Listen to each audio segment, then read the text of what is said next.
আসসালামু আলাইকুম ভিউয়ার্স, আমি আপনাদেরকে আজকে দেখাবো যে আপনার ফেসবুক আইডি স্ক্রিনশটটি কিভাবে আপনি সাদা টি শার্টের মধ্যে বসাতে পারেন। সো চলুন আমরা সরাসরি এডিটে চলে যাই।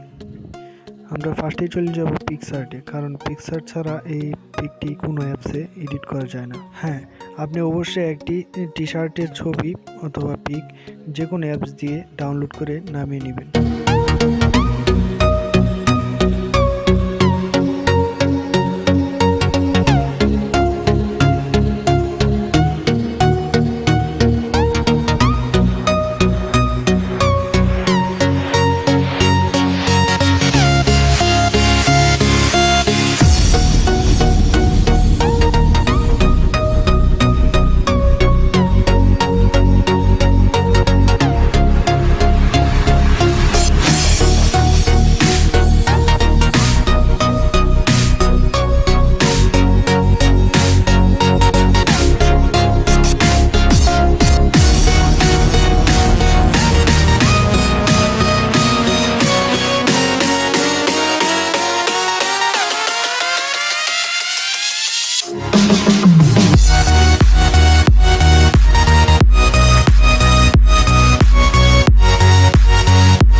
আপনাদের যদি এই ভিডিওটি ভালো লেগে থাকে তাহলে অবশ্যই নিচে লাল সাবস্ক্রাইব বাটনটি চেপে রাখবেন এবং প্রতিনিয়ত এই ধরনের ভিডিও পেতে চাইলে আমার এই ভিডিওতে একটি লাইক এবং একটি শেয়ার করবেন। ধন্যবাদ।